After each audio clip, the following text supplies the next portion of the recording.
ജനങ്ങൾക്ക് റോഡ് നൽകാൻ പോലും മടിച്ചു നിൽക്കുന്ന ആളുകളുണ്ട്. ഇഷ്ടംപോലെ സ്ഥലങ്ങളുണ്ടായി, ലക്ഷങ്ങൾ തരാമെന്ന് പറഞ്ഞാലും ഒരു വണ്ടിക്ക് പോവാനുള്ള റോഡ് നൽകാത്ത ആളുകളുണ്ട്. അവരാണിത് കേൾക്കേണ്ടത്. എനിക്കറിയാം ഒരു നാടിന്റെ കഥ. റോഡ് മുഴുവനും പൊട്ടിപ്പൊളിഞ്ഞിരിക്കുകയാണ്. വാതിന് പോയാൽ 10 മിനിറ്റ് സഞ്ചരിക്കേണ്ട സ്ഥലത്ത് 1 മണിക്കൂർ വരെ എടുക്കുന്ന ഒരു സ്ഥലമാണ്. നാട്ടുകാരെല്ലാം ഒരുമിച്ചുകൂടി എല്ലാവരും സമ്മതം നൽകി മനോഹരമായ റോഡുണ്ടാക്കി. റോഡ് പകുതിയിലേക്ക് എത്തിയപ്പോ 2 വീട്ടുകാർ, ഒരാളപ്പുറത്ത് ഒരാളിപ്പുറത്ത്, 2 വീട്ടുകാർ സ്ഥലം കൊടുക്കുന്നില്ല. ഞങ്ങളുടെ ബൗണ്ടറി പൊളിക്കാൻ ഞങ്ങൾ അനുവദിക്കൂല, ഞങ്ങളുടെ ഈ കെട്ടുമതിന് ചുറ്റുമതിൽ പൊളിക്കാൻ ഞങ്ങൾ അനുവദിക്കൂല എന്ന് പറഞ്ഞ തടസ്സം നിന്നത് കാരണം ഇന്നും ആ പണി അവിടെ ബാക്കിയാണ്. 5 മിനിറ്റ് കൊണ്ട് ഇവിടെ എത്തിയാൽ 5 മിനിറ്റ് കൊണ്ട് എത്തേണ്ട സ്ഥലത്തേക്ക് അരമണിക്കൂറോളം യാത്ര ചെയ്യേണ്ട അവസ്ഥ. ആളുകളുടെ പ്രാക്കൽ കേൾക്കൂലേ, ആളുകളുടെ ശാപം കേൾക്കൂലേ, നിസ്കരിച്ചിട്ടെന്താ, നോമ്പ് നോക്കിയിട്ടെന്താ, ഒരുപാട് നന്മകൾ അള്ളാഹു സ്വീകരിക്കൂല, അള്ളാഹു സ്വീകരിക്കൂല. അള്ളാഹുവിന്റെ ഹബീബായ മുഹമ്മദ് റസൂലുള്ളാഹി സ്വല്ലല്ലാഹു അലൈഹി വസല്ലമ തങ്ങൾ പറഞ്ഞത്, ഞാൻ സ്വർഗത്തിൽ ഒരാളെ കാണാനിടയായി. അയാൾ സ്വർഗത്തിലെത്താനുള്ള കാരണം എന്തെന്നറിയുമോ? അയാൾ സ്വർഗത്തിലെത്താനുള്ള കാരണം ജനങ്ങൾക്ക് വഴി തടസ്സം നിർമ്മിക്കുന്ന, ജനങ്ങൾക്ക് വഴി തടസ്സം നൽകുന്ന ഒരു മരം മാറ്റിയത് മൂലം അള്ളാഹു സ്വർഗം നൽകി എന്ന് പരിശുദ്ധ റസൂലുള്ളാഹ്. ഏതാ ദീൻ? മരം വെട്ടുന്നതിനെ ദീൻ പ്രോത്സാഹിപ്പിച്ചിട്ടില്ല. മരം വെട്ടുന്നതിനെ നിരുത്സാഹപ്പെടുത്തിയ മതാണിത്.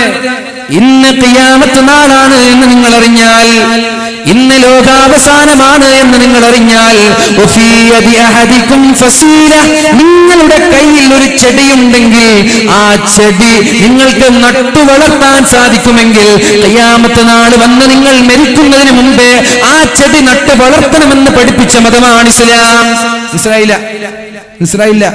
നിങ്ങൾ ചെടിയും കയ്യിൽ പിടിച്ച് നിൽക്കുമ്പോഴാണ് ചാനലൊക്കെ വാർത്ത വന്നത്, ഇന്ന് ലോകാവസാനം, അമേരിക്കയും ചൈനയും പാകിസ്ഥാനൊക്കെ തകർന്നു ഇന്ത്യയിലെത്തി, ഇതാ കർണാടക കേരളത്തിലേക്ക് കാസർഗോഡ് എത്താനായി. അപ്പൊ നിങ്ങളുടെ കയ്യിൽ ചെടിയുണ്ട്, നിങ്ങൾ പുറത്താണ്. പെണ്ണുങ്ങൾ ഓടി വന്നു, പൊന്നാര പുതിയാപ്പിള ഇന്ന് ലോകാവസാനമാണ്. ആണോ? എന്നാൽ നിങ്ങൾക്ക് കയ്യിലുള്ള ചെടി ഒരു കുഴി കുഴിച്ചവിടെ നട്ട് വെള്ളമൊഴിച്ചു, അപ്പോഴേക്കും ലോകാവസാനം സംഭവിച്ചു എന്നറിഞ്ഞാലും ആ കീഴിലുള്ള ചെടി നട്ടിട്ടേ നിങ്ങൾ ലോകാവസാനത്തെ നേരിടാൻ പാടുള്ളൂ എന്ന് പരിശുദ്ധ റസൂലുള്ളാഹി. മരം വെട്ടരുത് എന്ന് പഠിപ്പിച്ച മതാണ്, മരം വളർത്താൻ പഠിപ്പിച്ച മതാണ്. പക്ഷേ മനുഷ്യനെ ദ്രോഹിക്കുന്ന മരമാണെങ്കിൽ അത് വെട്ടാം. അത് വെട്ടിയാൽ അത് കാരണം അല്ലാഹു സ്വർഗം നൽകും. ഇതാണ് ജനങ്ങൾക്ക് സന്തോഷിപ്പിക്കുക, ജനങ്ങളെ, മുസ്ലിമീങ്ങളെ സന്തോഷിപ്പിക്കുക, അയൽവാസികളെ സന്തോഷിപ്പിക്കുക, നാട്ടുകാരെ സന്തോഷിപ്പിക്കുക, ജനങ്ങൾക്ക് എന്തൊക്കെ സഹായം ചെയ്യാൻ പറ്റും അത് ചെയ്യുക. അത് ചെയ്യുമ്പോഴാണ് ഉത്തരവാദിത്വമുള്ള മുഅ്മിനീങ്ങളായി നമ്മൾ മാറുന്നത്. അവസാനമായി ഒരു സംഭവം കൂടി പറഞ്ഞ് ഞാൻ എൻ്റെ വാക്കുകൾ ഉപസംഹരിക്കാൻ പോവുകയാണ്. മഹാനായ ഉമർ ഇബ്നു അബ്ദുൽ അസീസ് റളിയല്ലാഹു അൻഹു, എല്ലാ രാഷ്ട്രീയ നേതാക്കളും പൊതുപ്രവർത്തകരും പഠിക്കേണ്ട, പാഠം ഉൾക്കൊള്ളേണ്ട വലിയൊരു ജീവിതം, വലിയൊരു പാഠം ഈ മഹാനുഭാവനിലുണ്ട്.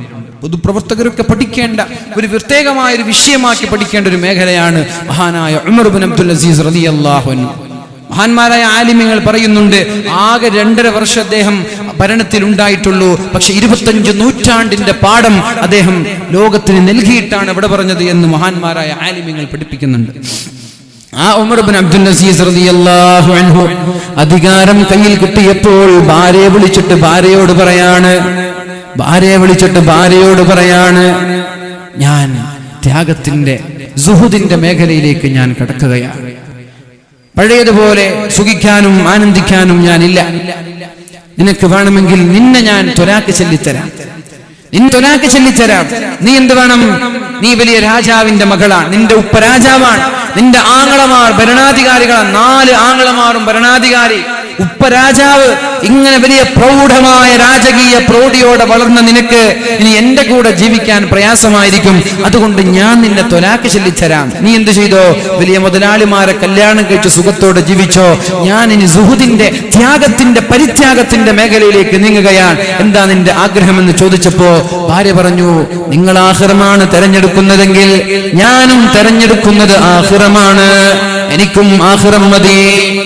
അധികാരം കയ്യിൽ കിട്ടിയപ്പോഴാണ് മഹാനായ ഉമർ ഇബ്നു അബ്ദുൽ അസീസ് റളിയല്ലാഹു അൻഹു സമ്പാദ്യങ്ങളെല്ലാം വലിച്ചെറിഞ്ഞ് സുഫിവര്യനായി കരയാൻ തുടങ്ങിയത്. ഭാര്യയോട് ആദ്യമായി പറഞ്ഞത്, ഭാര്യയെ വിളിച്ചിട്ട്, ഫാത്തിമ, നിന്റെ കഴുത്തിലുള്ള മാലയുണ്ടല്ലോ, നിന്റെ കഴുത്തിലുള്ള മാലയുണ്ടല്ലോ, അത് നിനക്ക് നിന്റെ പിതാവ് തന്നതല്ലേ, രാജാവായ ഭരണാധികാരിയായ നിന്റെ പിതാവ് തന്നതല്ലേ, അത് ജനങ്ങൾക്ക് അവകാശപ്പെട്ട മുതലിൽ നിന്ന് എടുത്തതാണ്, നിന്റെ ഉപ്പയുടെ സമ്പാദ്യത്തിൽ നിന്നല്ല. ഉപ്പ രാജാവായിരിക്കെ പ്രജകളുടെ സമ്പാദ്യങ്ങളിൽ നിന്ന് അടിച്ചുമാറ്റി കോടിക്കണക്കിന് രൂപ വരുന്ന വലിയ ഒരു മാല നിനക്ക് നൽകി. അതൊരിക്കലും നിനക്ക് അവകാശപ്പെട്ടതല്ല, അത് ഉപയോഗിക്കാൻ പാടുള്ളതല്ല. ഞാൻ ആദ്യമായി കോടിക്കണക്കിന് ലക്ഷക്കണക്കിന് വില വരുന്ന നിന്റെ മാലയെ, നിന്റെ ആഭരണത്തെ ഖജനാവിലേക്ക് പൊതുമുതലിലേക്ക് ഏൽപ്പിക്കാൻ പോവുകയാണ്. പൊതുമുതൽ അന്യായമായി ഉപയോഗിക്കപ്പെടുന്ന ഒരു കാലം കടന്നു വന്നാൽ ശക്തമായ തീക്കാറ്റുകളെ പ്രതീക്ഷിക്കണമെന്ന് മുഹമ്മദുർ റസൂലുള്ളാഹ്. അഴിമതി 400 കോടിയുടേതല്ല, 4000 കോടിയുടെ അഴിമതി. അഴിമതിയുടെ കഥകളൊക്കെ നമ്മൾ കേട്ടില്ലേ? എത്രയെത്ര വലിയ അഴിമതികളാണ്. രാഷ്ട്രീയ നേതാക്കൾ ജനങ്ങളുടെ പ്രതിനിധി എന്ന് പറഞ്ഞിട്ട്, നേരത്തെ പറഞ്ഞില്ല, ഉമർ തങ്ങൾ ജനങ്ങളുടെ പ്രതിനിധിയായപ്പോ 2 വർഷം ഉറങ്ങിയിട്ടില്ല. നമ്മുടെ പ്രതിനിധികൾ നിയമസഭയിൽ പോയിട്ട് കൂർക്കം വലിക്കുക അല്ലേ? കണ്ടിട്ടില്ലേ? നിയമസഭയിൽ പോയി കൂർക്കം വലിക്കുന്ന പ്രതിനിധികളെ കണ്ടിട്ടില്ലേ? അപ്പോ അധികാരം പൊതുമുതൽ അന്യായമായി ഉപയോഗിക്കുന്ന ഒരു കാലം വന്നാൽ, അഴിമതി ജംഗമ സ്വത്തുക്കളെ അന്യായമായി ഉപയോഗിക്കുന്ന ഒരു കാലം വന്നാൽ, ജനങ്ങൾക്ക് അവകാശപ്പെടേണ്ടത് സ്വായത്തമാക്കുന്ന ഒരു കാലം വന്നാൽ, ശക്തമായ തീക്കാറ്റുകളെ പ്രതീക്ഷിക്കണേ. ഭൂകമ്പങ്ങളെ,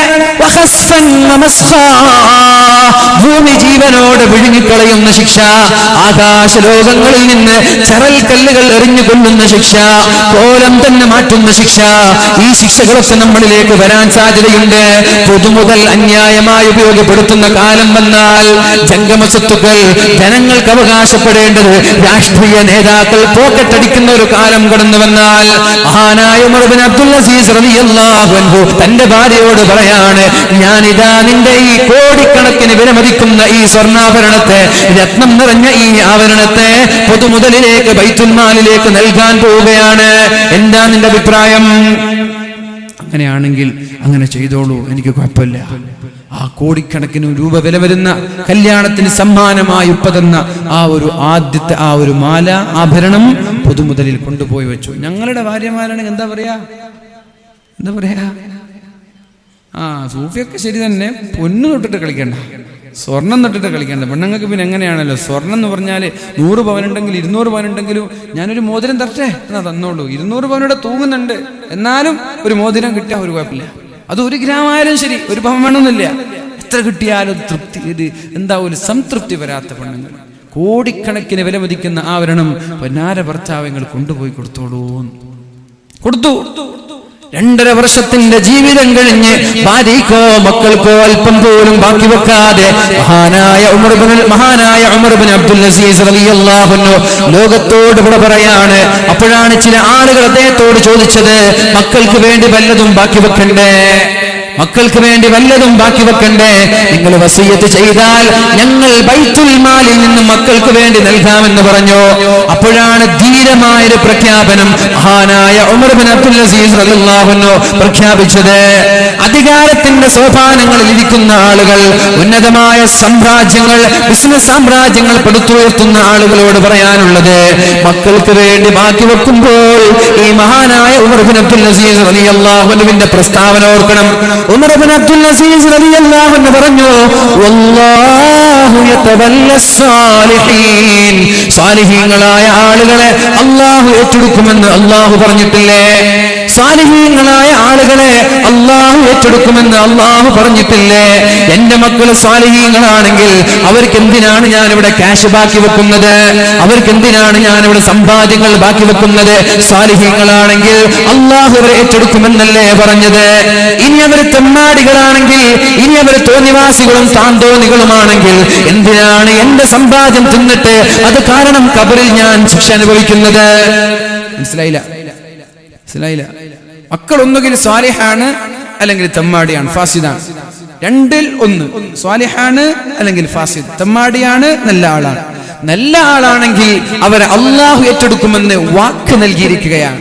ഇനി തെമ്മാടിയാണെങ്കിൽ നല്ല ആളുകൾ അള്ളാഹു ഏറ്റെടുക്കുമെന്ന് റബ്ബ് പറയുമ്പോ പിന്നെ ഞാൻ എന്തിനാണ് അവർക്ക് ഇവിടെ ബാക്കി വെക്കുന്നത്? പടച്ചോൻ ഏറ്റെടുക്കൂലേ, അള്ളാഹു ഏറ്റെടുക്കൂലേ?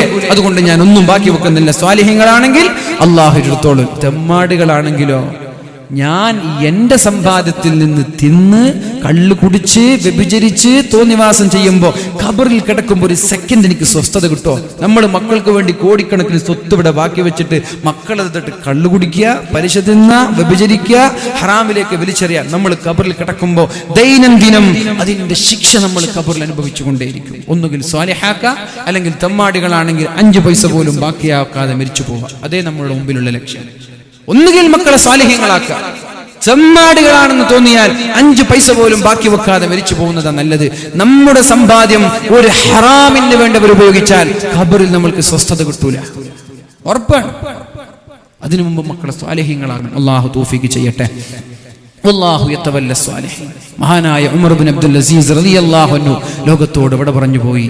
അപ്പോൾ ബൈത്തുൽ മാൽ സൂക്ഷിക്കുന്ന ഖജനാവുകാരൻ ഭാര്യയുടെ അടുത്തേക്ക് വന്നിട്ട് പറഞ്ഞു, നിങ്ങളുടെ ആ പഴയ ആഭരണം ഉണ്ടല്ലോ, അത് ഞാൻ ബൈത്തുൽ മാലിലേക്ക് വെച്ചിട്ടില്ല, ഞാൻ മാറ്റി വെച്ചിരിക്കുകയാണ്. നിങ്ങൾക്ക് ആവശ്യം വരുമെന്ന് വിചാരിച്ച് അത് നിങ്ങൾ എടുത്തോളൂ. ഭർത്താവ് മരിച്ചില്ലേ, അത് നിങ്ങൾ എടുത്തോളൂ.